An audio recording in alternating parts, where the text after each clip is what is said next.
Shimul Memorial north south school and কলেজে play গ্রুপের সকল শিক্ষার্থীকে অনলাইন ক্লাসে স্বাগত। ছোট্ট সোনামণিরা, আপনারা সবাই কেমন আছেন? আশা করছি আপনারা সবাই অনেক ভালো আছেন। এই করোনাকালীন সময়ে আমরা সবাই সুস্থ থাকার জন্য ফাইট করছি তো। আমরা সবাই স্বাস্থ্যকর খাবার খাচ্ছি, পর্যাপ্ত পরিমাণে ঘুমাচ্ছি, পরিষ্কার পরিচ্ছন্ন থাকছি, একটু খেলাধুলা করছি, লাফালাফি করছি, আর কি হাঁচি কাশি আসলে কি কি ইউজ করছি? রুমাল অথবা টিস্যু ইউজ করছি তো, তাই না? আমরা হাত দিয়ে তো হাঁচি সময় মুখে হাত দিচ্ছি না তো, তাই না? আমরা সবাই জানি আমরা এখন ফাইট করতে শিখে গেছি। করোনার বিরুদ্ধে কিভাবে আমাদেরকে ফাইট করতে হবে আমরা সবাই তা জেনে গেছি, তাই না? তো ছোট সোনামণিরা, আজ কি বার দেখি তো? আজ হচ্ছে রবিবার। রবিবারে আমাদের যে বিষয়গুলো থাকে এইগুলো একটু দেখে নেই। রবিবারে যে বিষয়গুলো থাকে এগুলো হচ্ছে গণিত, চারু ও কারুকলা, বাংলা এবং টয়েজের ব্যবহারে খেলা। ছোট সোনামণিরা, তাহলে ক্লাসের শুরুতেই প্রথমে আমরা একটু বিনোদন করে নিই। সবাই আমার সাথে সুন্দর করে দাঁড়িয়ে যান, আমরা সবাই একসাথে বিনোদন করব। Ready? 1 2 3 start. Clap clap clap রাইমটি করব একসাথে। Two little hands to clap clap clap. Two little legs go tap tap tap. Two little eyes are open wide. One little head goes side to side. আরেকবার করব, আরেকবার করে নিই। Ready?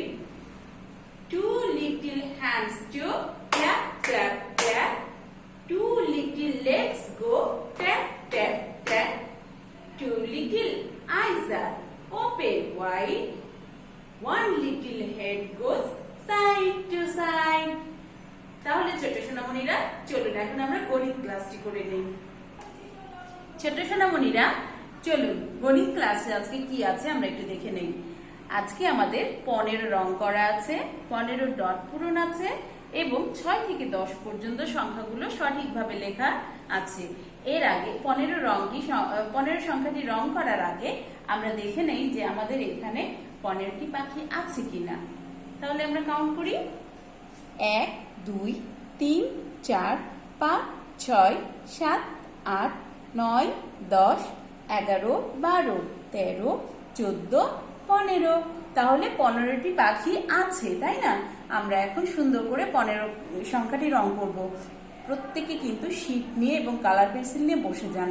আমরা হলুদ ও কালো রংটি করব না, এছাড়া যে কোনো রং দিয়ে রং করব। আমি আজকে রং করার জন্য দুটি রং নিয়েছি, একটা হচ্ছে গাঢ় সবুজ আর একটা হচ্ছে আকাশী। তাহলে আকাশী রংটি দিয়ে আমরা 15-র একটা কালার করে ফেলি।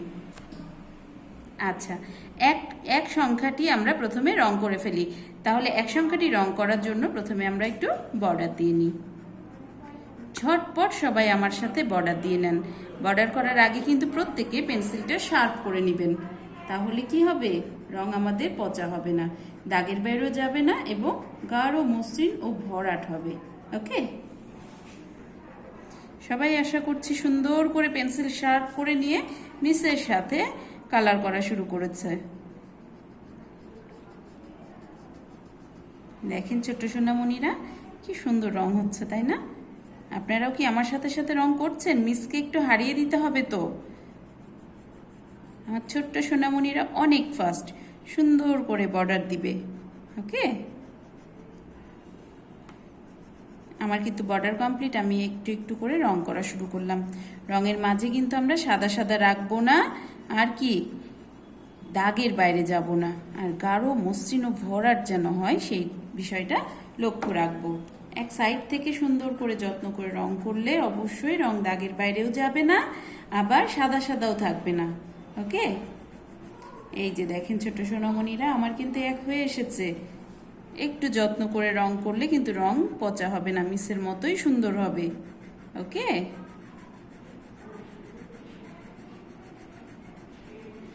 আর একটু কি আপনাদের হলো? মিসের সাথে কি ফার্স্ট হতে পারলেন? ওকে, দেখেন ছোট্ট সোনামণিরা, আমার কিন্তু এক কালার কমপ্লিট হয়ে গিয়েছে। এখানে কোথাও সাদা সাদা নেই এবং গাঢ় মসৃণ ও ভরাট হয়েছে। তবে একের চারিপাশে দেখেন একটু ধুলার মতো হয়েছে, এই ধুলাগুলো আমরা ফু দিয়ে উড়িয়ে দিব।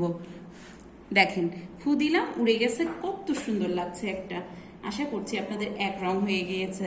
এবারে আমরা 15-র 5-এর বর্ডার দিব।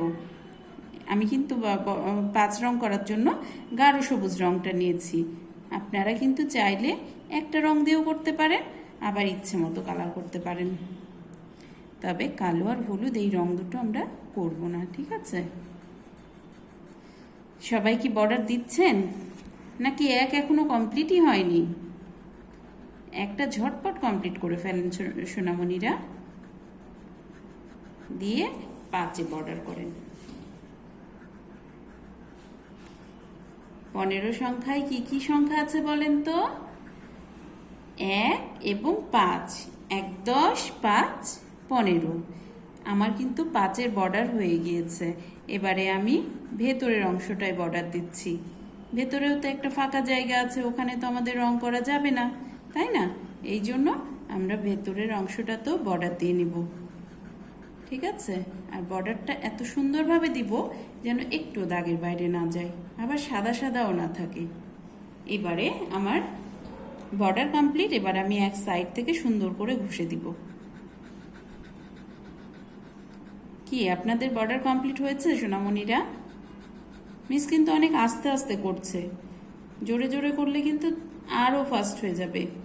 আপনারা কিন্তু মিসের সাথেই সুন্দর করে রং করেন। আমার কিন্তু 5 প্রায় অর্ধেকের কাছাকাছি হয়ে এসেছে।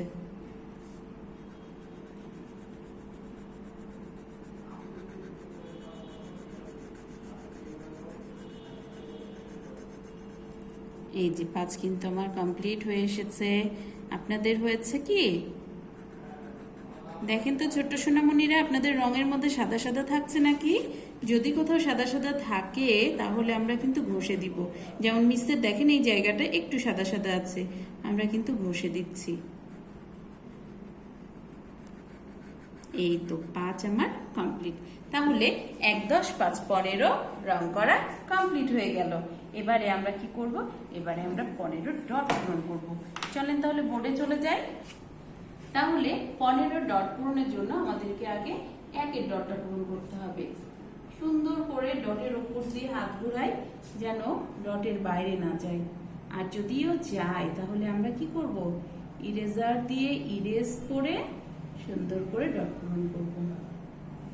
কি হলো? আবার লিখি।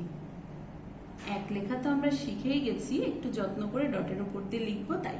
আর 5 লেখার জন্য আগে আমরা এই ভাঁজটা ডট পূরণ করব, তারপরে এই দিক দিয়ে ঘুরে এসে হয়ে গেল 15। আবার লিখি 1,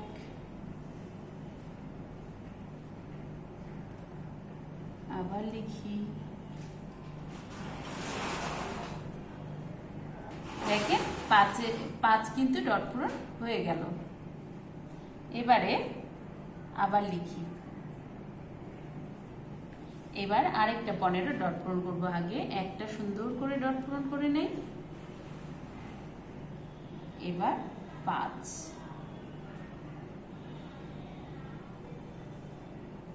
আমাদের ডট পূরণ হয়ে গেল। এবারে আমাদের কি আছে? 6 থেকে 10 পর্যন্ত সংখ্যাগুলো সঠিকভাবে লিখবো।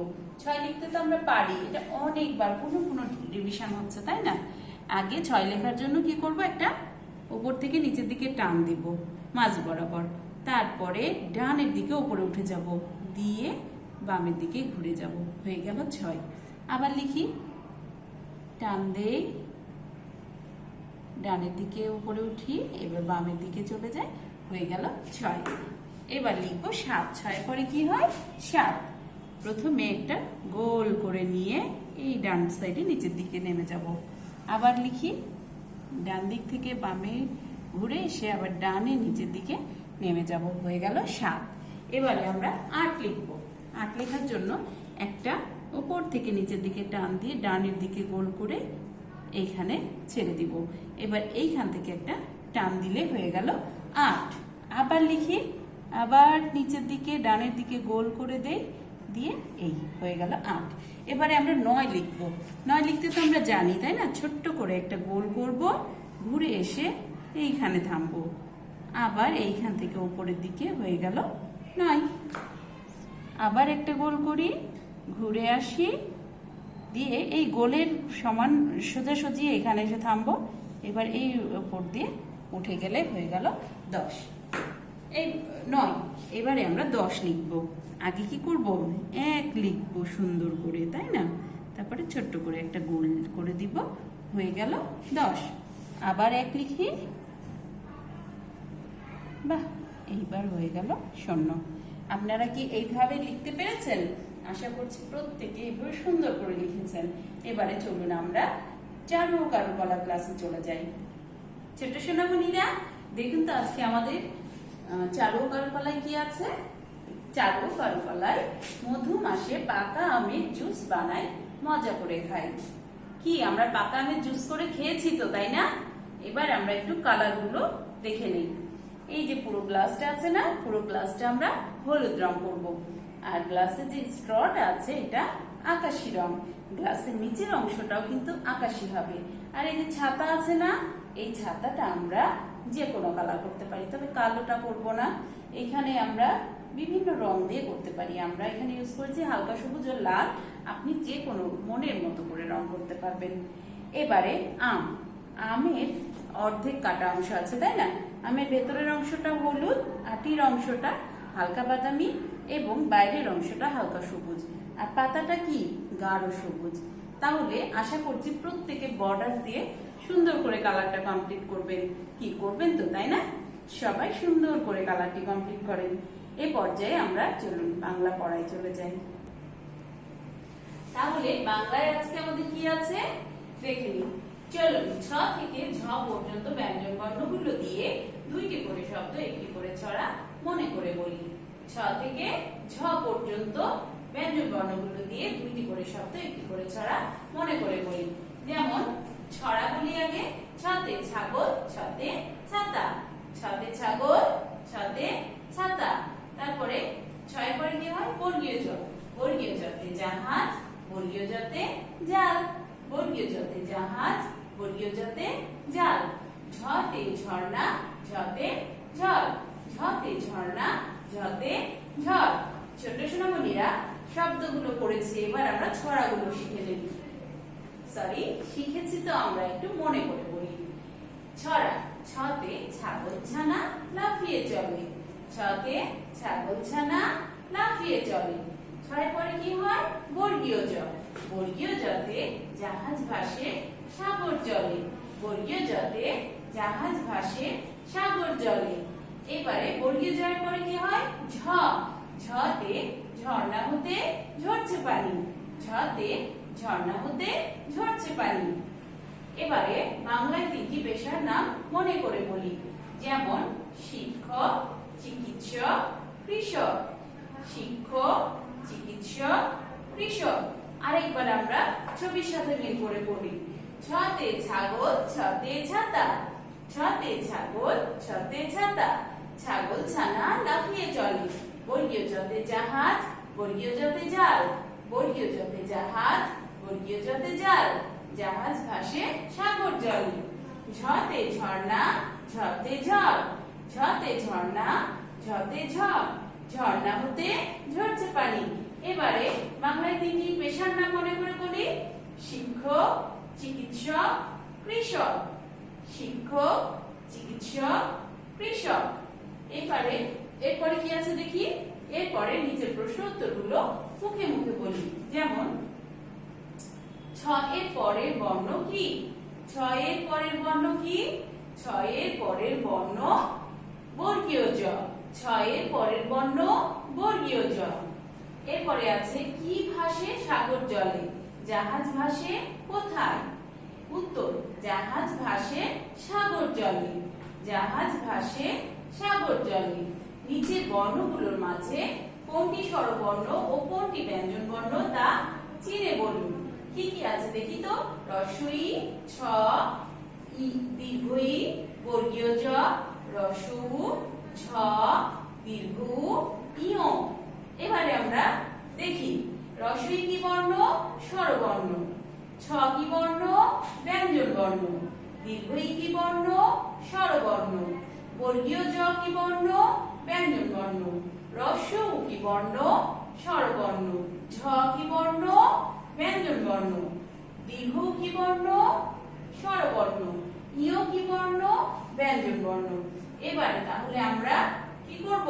এগুলোকে আলাদা করে ফেলি। রস্বই দীর্ঘই রস্ব দীর্ঘ। রস্বই দীর্ঘই রস্ব দীর্ঘ, এগুলো কি বর্ণ? স্বরবর্ণ। ছ বর্গীয় জ ঝ ইয়, এগুলো কি বর্ণ? এগুলো ব্যঞ্জন বর্ণ। চলো দেখি এরপরে কি আছে। এরপরে ছোট্ট সোনামণিরা, আপনারা সবাই যার যেখানে যতটুকু খেলনা আছে সবাই বের করে নিয়ে মজা করে খেলাধুলা করেন। আর কি একটু লাফাঝাপা করবেন, কিন্তু এমন লাফাঝাপা করেন না যে পড়ে যে হাত বা পা ভেঙে যায়। সচেতনতার সাথে একটু এক্সারসাইজ করার মতো আমরা খেলাধুলা করব। কিন্তু আম্মুর কাছে কিন্তু এই মুহূর্তে আমরা কেউ জিদ করবো না, আম্মু নতুন খেলনা নিব, ঠিক আছে? আমরা কিন্তু লক্ষ্মী বেবি হয়ে খেলাধুলা করব, পড়ালেখা করব, পরিষ্কার পরিচ্ছন্ন থাকবো এবং স্বাস্থ্যকর খাবার খাবো। আজকের মতো এই পর্যন্তই।